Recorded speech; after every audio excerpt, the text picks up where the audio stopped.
live. So this is Raul, and but actually, let's go ahead and make some announcements real quick first. So you can always become a member of our YouTube channel on at Kung Fu Culture, right? So we got a bunch of extra members-only videos on there. There's different categories, like some Sanda videos, some China, like the joint locks and all that. So feel free to become a member. It only helps us. So, and we try to provide a lot in return for all your help.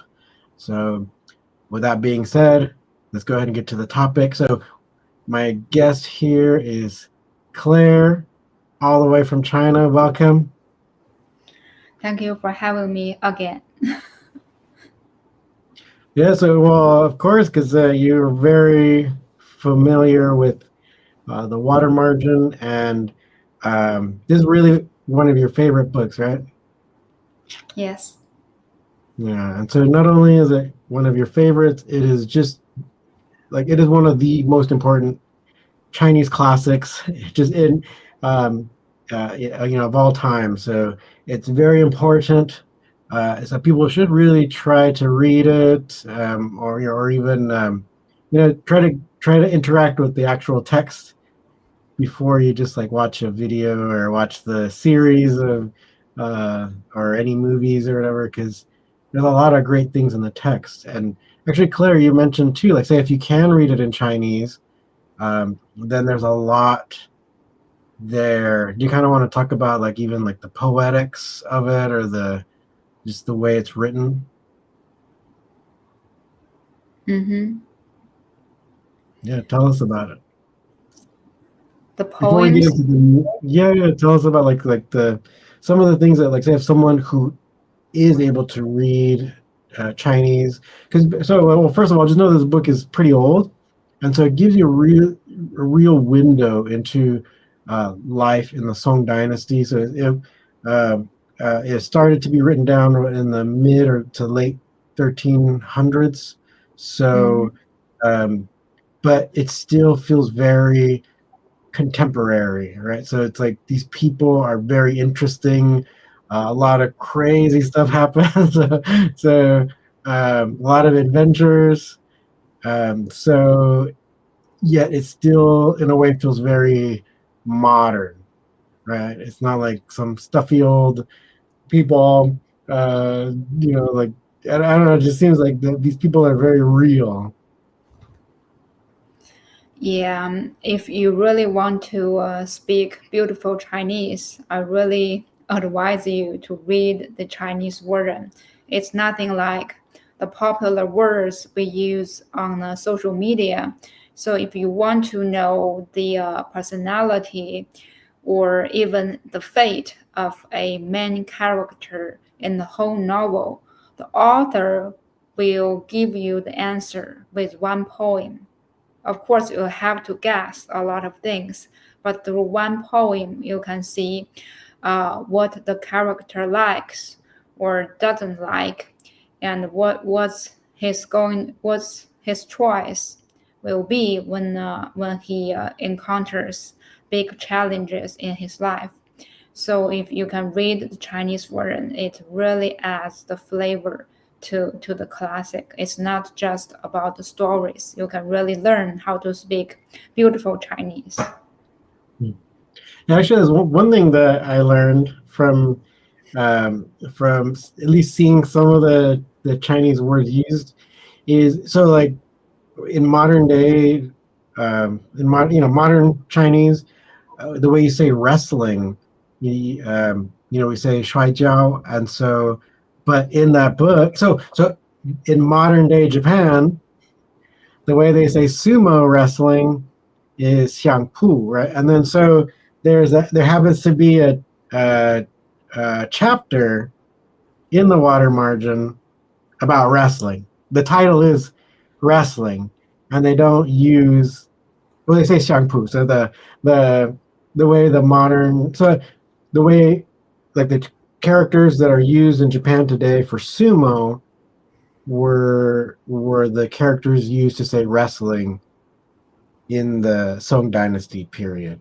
And then you actually see in that chapter, there's a wrestling match, and it's kind of similar to the rules of modern sumo, where they're on a platform and you can win by throwing someone off, and so it seems like the Japanese kept those words right for wrestling, but I'm sure that nowadays those characters are just reserved for sumo by itself, and then wrestling might be something else in Japanese. But I don't know. I don't speak Japanese, but I thought that was really interesting. So, what's our topic today? So if you see the title, it says "Warriors versus Bureaucrats." So um, I think one way to kind of get into it, I don't know if people are if any of the viewers or listeners are chronically online. I didn't get a clip of this, but this was something that was happening this week where um, like the notion of uh, politics, and if something is like what makes a text or a story political, and ultimately um like is this story political? I mean, just like, so right, like we'll totally get into it, but I mean, so Claire, like at this moment, would you say the water margin is political? I can only say it's a combination of brotherhood, real combat, or loyalty, or anything, and politics. Of course, is a big part of it, but it's not all about politics.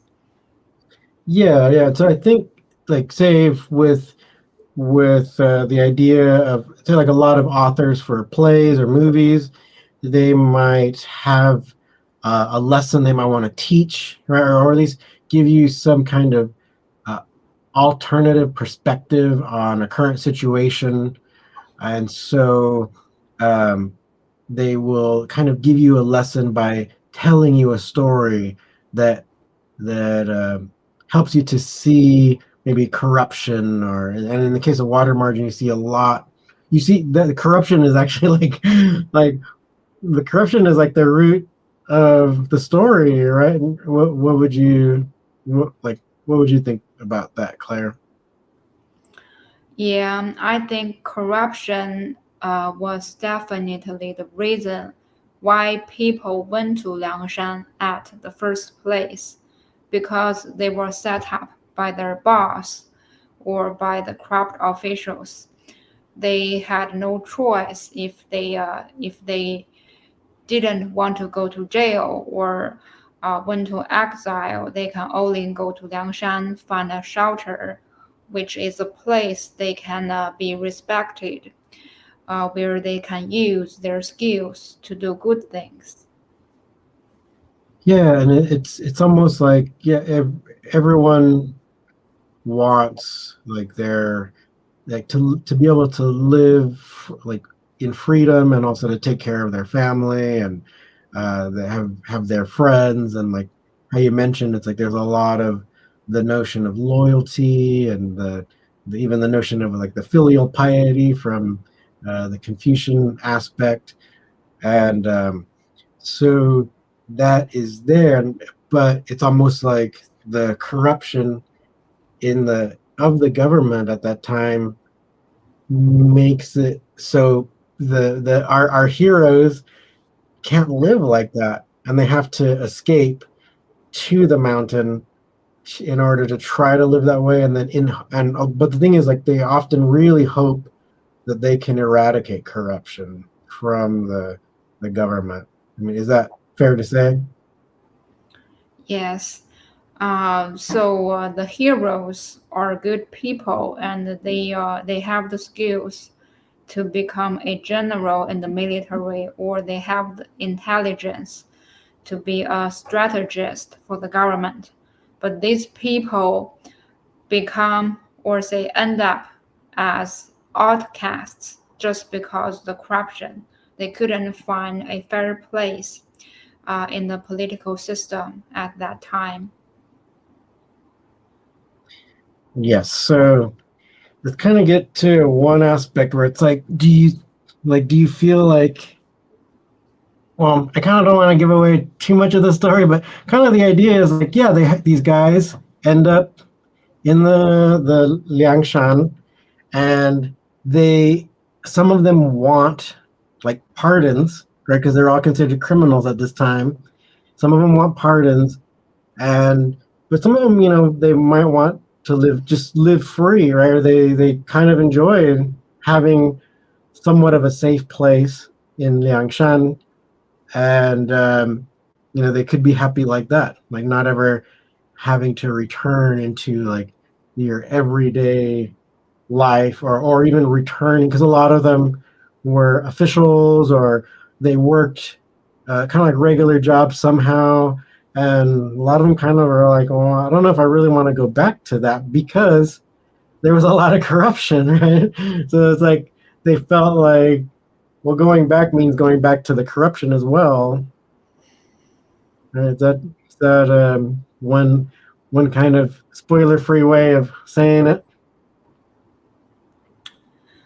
Yes.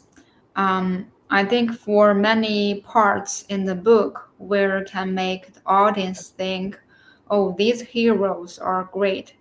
They can defeat anyone if they like. So there's Wusong, the legendary tiger slayer. So they are really skillful. But you can also find these heroes are vulnerable in front of the corrupt officials. So why is that? I think they kind of live their lives in two different arena. So the real arena for the Liangshan heroes are all about loyalty, justice, brotherhood, or live their life the way they expect. So that's the arena for them. When they encounter with the politicians, especially the corrupt ones, they have to change the rules. So the rules in the political arena are totally different. Is full of conspiracy, or you have to use partial evidence to deceive the emperor to get a gain, and or you have to persecute the commoners to get a gain. It's all about a personal interest, or get fame, reputation, get resources, connections from the imperial court. So I think the corrupt politicians and the heroes live in two different arenas. So they use different rules. That's why they can't get along with each other. And also, the Liangshan heroes always end up in a very vulnerable place. Yeah, so I think that's kind of I think maybe can kind of lead to one topic I kind of wanted to bring up, where we have a really famous political theorist named Karl Popper. So let me see. So he was alive from 1902 to 1994. So actually quite a long life. And he became a political theorist or political philosopher. And one of his main ideas was called the open society. And ultimately, like what is the goal of a society, but to try to create systems that do least amount of damage. But what he believed was that the people who tend to be attracted to like power or being like the leaders, they tend to be, and I'm paraphrasing, but he says that they tend to be either mediocre, right? So they're not that great, just in general, or they're venal. So that means that they're for sale, right? So what we see in the water margin is that, like, and I think it's like safe to say, like, anybody's wants to read it or whatever, it's like this is not like any kind of spoiler, because it's like right at the beginning you see that basically you can bribe everyone at like any level of government. So even to the, like, if you get your like, if there's a plot to throw someone in jail, you can bribe like the people putting him on trial, right? And then when he gets to the jail, you can bribe all the people in there too, right? So it's like at all these levels, uh, like you can bribe people and make them like punish your enemies even more, right? And I think a lot of the Liangshan people, like I think they are, of course, martial artists, but I think they actually believe in a lot of what martial artists tend to say, right? They try to tell people like, oh, you can learn all these good values if you train in martial arts, and I think a lot of them actually did learn a lot of good values. So it almost seems to conflict with, or it makes it so it's like they're unable to live in such a corrupt society as like the Song dynasty at that time. Yes. I have a question. So let's say you are a really good person and you're full of good virtues. What if you have to find a position in the corrupt system? Would you be end up like one of them? So I'm asking this question because there's a big debate about the storyline. So before they get the pardon, the slogan for the Liangshan heroes was they want justice, and they have no intention to rebel against the emperor. It's just the corrupt officials. It's just a few bad apples in the system, and they want to robbing the rich and helping the poor. That was their slogan before the pardon, right? So after they get the pardon, they are literally civil servants. So they are one of the workers in the political system. And after that, they stop saying anything to punish the corrupt officials. Oh, we have to pluck out the bad branches of the olive tree. They stop saying that. Personally, you could say, oh, they become someone they hate. Why is that? I think there are several reasons. Maybe they think, oh, they are the newcomers to the imperial court. That's why they have limited resources or connections, and they were bandits. They had a unflattering past. That's why they don't have enough strength or capacity or courage to stand against the corrupt official. Maybe that's one reason. Or on the other hand, they think, oh, mission accomplished. Because for some Liangshan heroes, the reason they want the pardon is not about to stand against the corrupt officials. They want honor. They don't want to spend the rest of their lives as a bandit. They just want honor. They want to honor their ancestors. They want to leave a noble name for their descendants. Once they get the pardon, they have a position in the political system. Oh, they think mission accomplished. We don't have to use our old slogan anymore. What do you think? Yeah, I think for some of them, because like how you said, it's like they have that notion of the idea that the emperor himself is kind of like a father figure. So they, if they were to end their or live their whole life as an outlaw, then that would be shameful ultimately, right? And that's not what they want. And so, but what does that result in? So it's like if they have this desire for acceptance from the national government or the emperor, it does come at a cost where like they won't fight back and actually in the story it's like you actually kind of know the main corrupt guys, you know who they are, and yet the Liangshan heroes don't really root them out, right?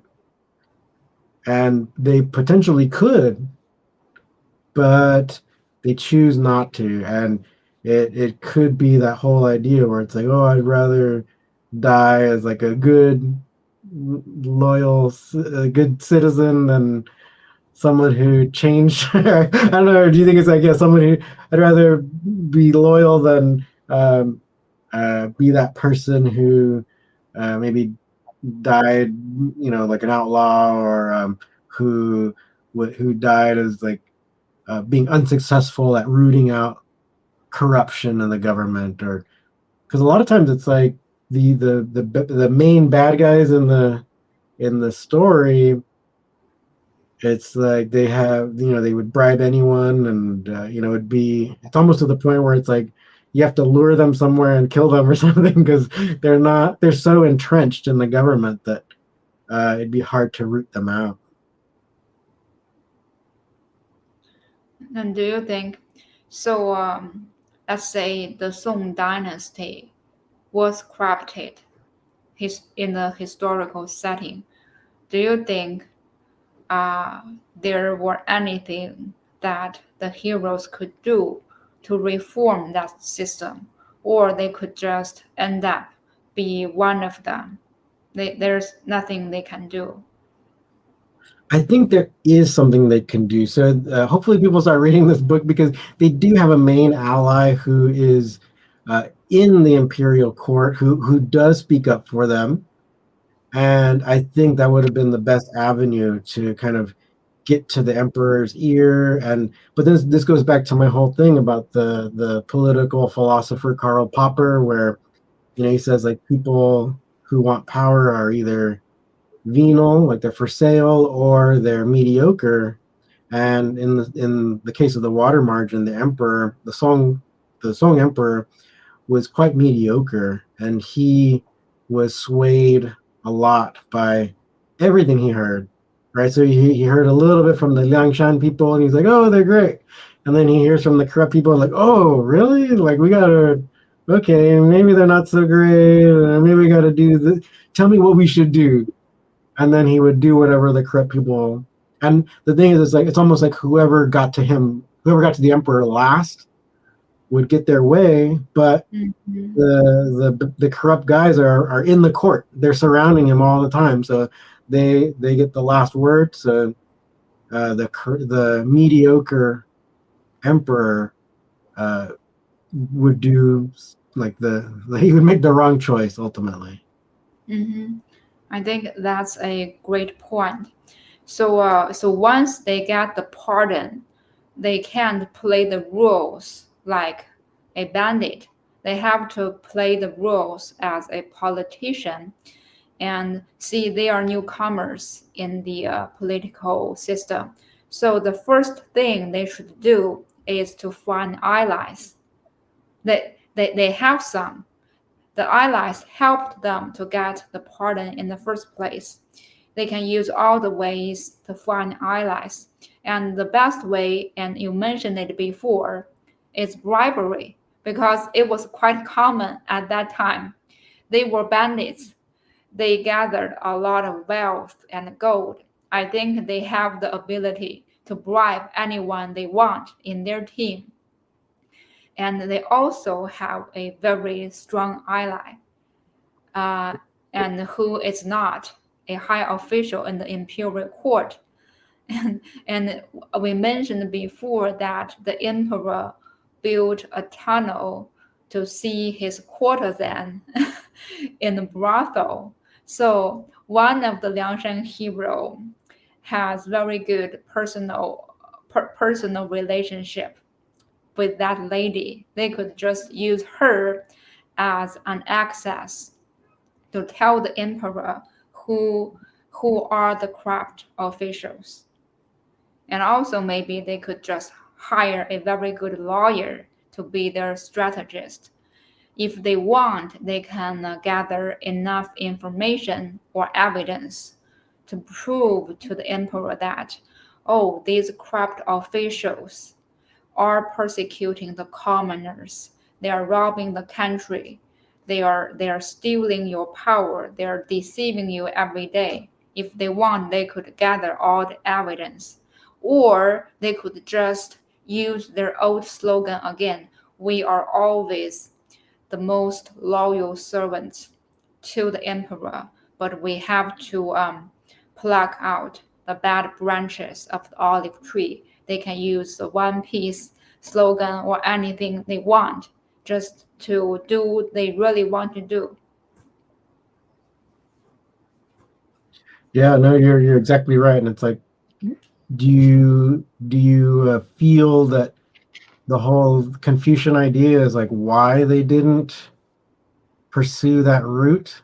Because I think one thing that the reader has to remember, it's like, so this was written not too long after the collapse of the Song dynasty, so the author knew that. So ultimately, so in the end of the story, you were not quite at that time yet, but it's coming after, so like the actual collapse of the dynasty. So in a way, it's like the author cannot make them choose to fix everything, right? Because in history, the dynasty collapsed not too long after. Yes, I think it's still, my opinion is the corrupt officials and Liangshan heroes share different ideology. So the Liangshan heroes only care about loyalty, justice, and honor, and the corrupt officials care about to remain their power, to deceive the emperor, to get personal gain. That's why they can never get along, and the corrupt officials always want to set up the good people. Let's say at first place, um, when they tried, when they firstly tried to get the pardon from the emperor, who were the ones opposed to this idea? The corrupt officials. Why was that? Let's say why there were so many people went to Liangshan, because they were set up by the corrupt officials. So they never want to invite their enemy go to the imperial court to be their colleagues, right? And they see the slogan of Liangshan heroes. They want to correct the system, and the corrupt officials are the bad branches. So they are sworn enemies. They can never be friends. That's one reason. And I think especially for the second part of the book is a whole conspiracy. Um, Once they get the pardon, they really want to do something good to the country and to the emperor. That's the reason they want to join the campaign to Fangla. Fangla is a group of rebellions. If I remember right, is the that's only one time that the corrupt officials don't oppose to this proposal. So they are on the opposite side. So why the corrupt officials didn't say anything to the proposal? They want the Liangshan heroes to go to Fangla because it's a war. It's really common to assume there will be casualties and injuries during a war. That's a fantastic opportunity to diminish the strength of the Liangshan heroes, to diminish their enemy. So I think the corrupt officials are thrilled about the idea. They really want them to go to Fanglan. So after the war, the corrupt officials suggest the emperor, oh, we should award them, just give them a, a title like a mayor in a small city, but you have to scatter them in different parts of the country so they couldn't unite. If they unite together, they have the strength and enough army to throw over your regime. So that's the very common logic in China's history. So it's like I'm the I'm the emperor. If when I need you to do something, you're welcome, very welcome to die for me. So when there's no enemies and you're not helpful anymore, maybe it's the best way that you die because your reputation in the military is too high. It's you are literally a threat to the emperor. That's Yeah, why I yeah. think the second part of the book is all about a big conspiracy. The Liangshan heroes are so naive to think, oh, we have to die for the emperor, we have to die for honor, for our brotherhood. But all the politicians, the corrupt ones, are thinking, oh, you're welcome to die. I don't care about you. You are my enemies. I'm going to find all the ways to kill you. Hmm. Yeah, yeah, yeah. And if you survive the war, then we're gonna try to find ways to weaken you. If we can't kill you, we'll try to find ways to weaken you. Yeah, so then there's these it's a different type of battle where in a way it's like a martial artist might prefer to actually have like a wrestling match or some they have a lot of the 108 heroes use different weapons or have different specialties. It's like they would love to meet to be able to face the corrupt official in that capacity, but when you're in politics, it's a whole different type of battle, Mhm. and it's like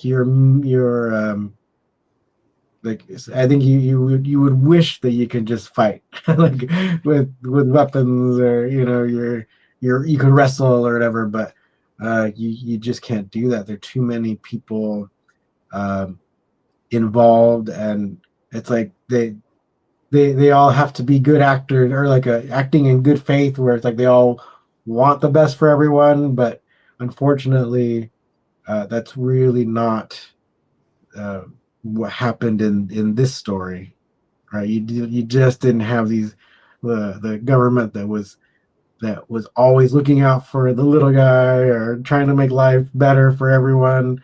Like the whole reason that we have the story is because of the rampant corruption. Yes, I agree.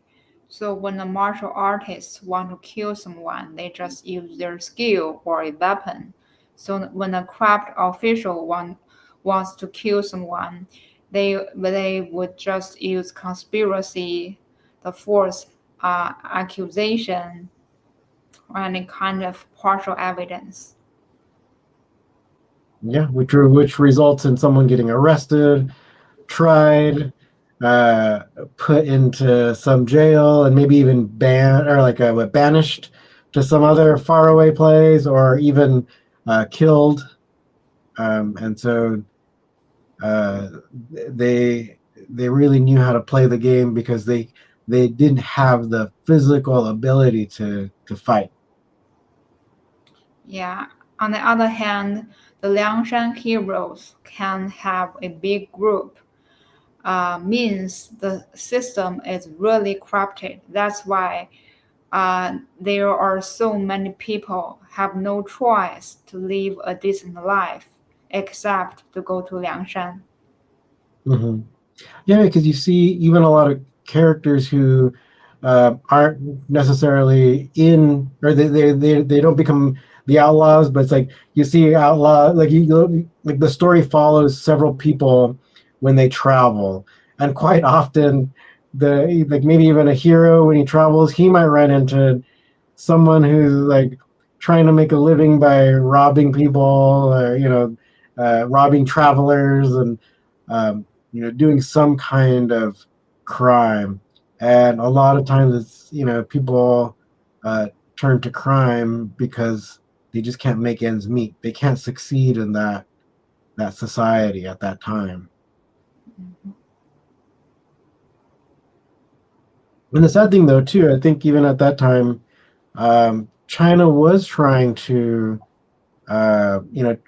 like at least like I think all governments try to have some kind of strategy as to like how can we get the best people in charge. And so China had that civil service exam where supposedly a lot of the the people who get past this exam of knowing all the philosophical classics, all the Confucian classics, all the wisdom texts. If you memorize them inside and out, then if you pass this test, which is very very difficult to pass, it's like winning. It's many. The way I learned about it, my professor said it was almost the equivalent of winning the lottery.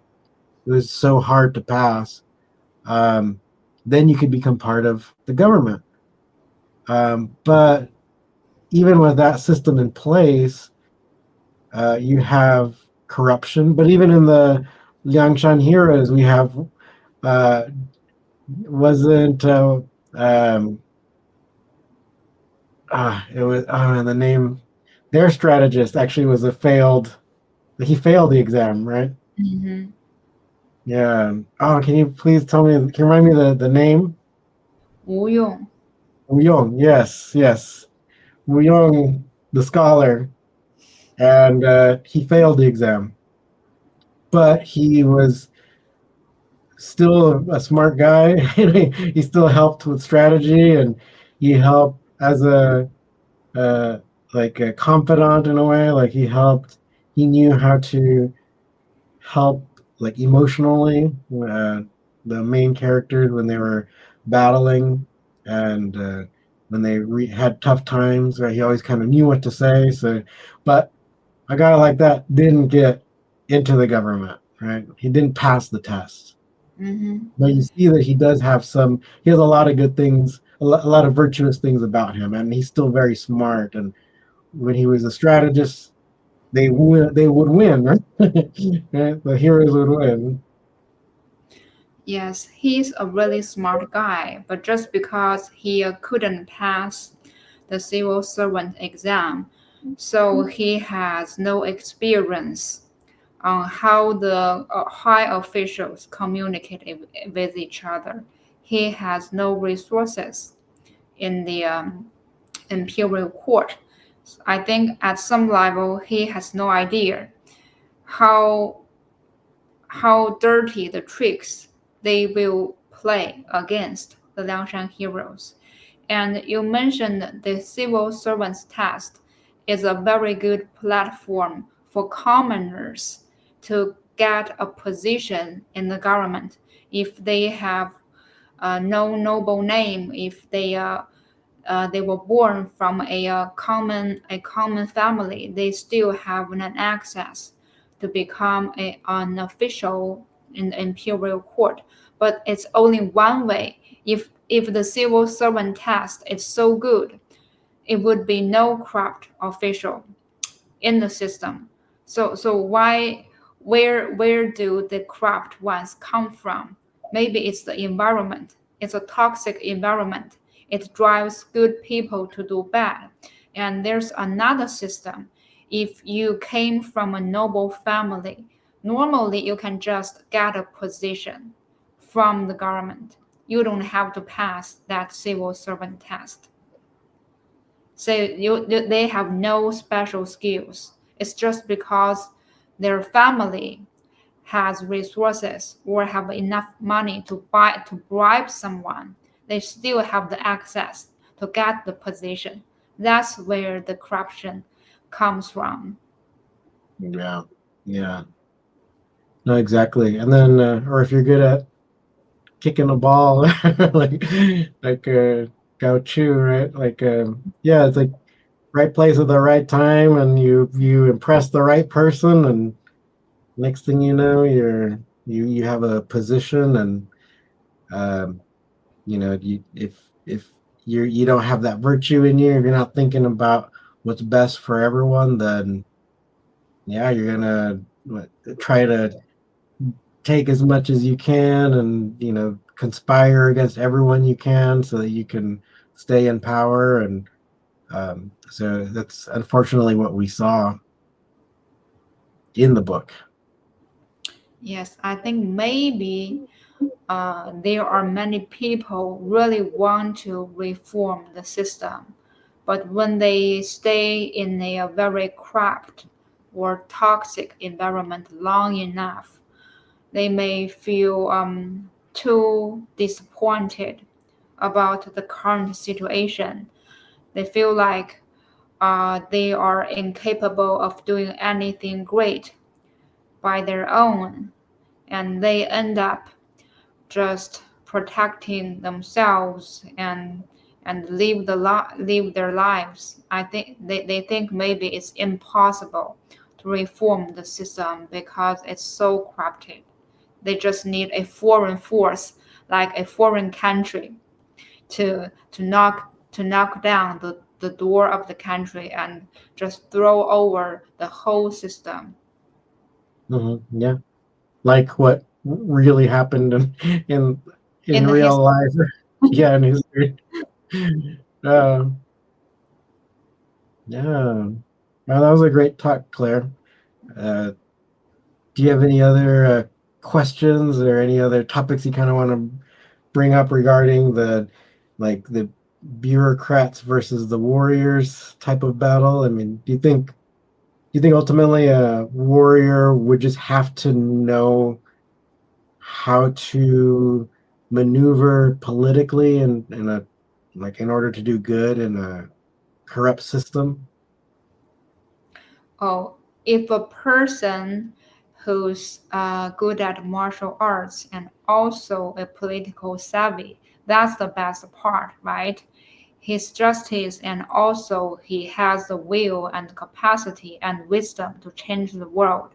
That's the best scenario. But I think the reason they become exceptional martial artists is because their ideology. They only care about honor and justice. That's why they have exceptional skills. The corrupt officials may have trouble to lift up a weight, but they have all these weird ideas or toxic ideas to set up people to impress the emperor. So they kind of live in two different universes. But if there's someone who can navigating the two different set of rules, I think that one could be a savior or the Captain American in that time. Yeah, that's a good way to put it. The Captain America, or is this like, yeah, maybe some superhero that is like undeniable? Because Mhm. the Liangshan heroes, it's in a way, since they were like their the martial art ability is it's above, it is super, right, but it's not like superhero. It's not like Iron Man or something, or flying above everywhere. But so they weren't able to really just be undeniable, right? So they did prove their worth and prove their ability even to the emperor, but then he would still listen to the the corrupt officials, and so that would kind of erode the emperor's initial thoughts about the people, right? So even though the emperor was impressed, his the all that shine from all the heroes was diminished because he believed virtually everything he heard from anybody, which was made him ultimately not a good emperor. Like, even though he saw many things with his own eyes, right? Then he saw the goodness, and he even he mentioned the concubine, and he ended up speaking face to face with some of the Liangshan heroes, and um, so it's like, and he also did hear from other people vouching for the goodness of these heroes, and like you would think that that would be enough, but it wasn't enough for that emperor. It's he was still um, like susceptible to hearing bad things, and and he believed it. Yeah, I agree. I just want to add one thing. Let's say the emperor at that setting were a great one, but there were so many same history happened in ancient China. So let's say the general in the army was a really good one. He helped the emperor conquered many battles. So if the general was a smart one, he had to resign from the high position. Otherwise, the emperor would kill him anyway. Yeah. The emperor always wanted to remain his power. He wouldn't like a one who has a very high reputation in the military. When the emperor needs someone, you're welcome to die. When they don't need you, you're welcome to die. Yeah, exactly. Because then you can become a threat. Like once the war is over and you survived and you have great skill and and you're popular. Achievements. Yeah, yeah. Like it becomes too much, right? It's too Hmm. much for them to stand. To Hmm. You can't stand being. They can't stand that you're alive, that you're there because you're a threat now. Either you're too popular, you're too capable, you got too much skill, which is unfortunate because then the goal should be like.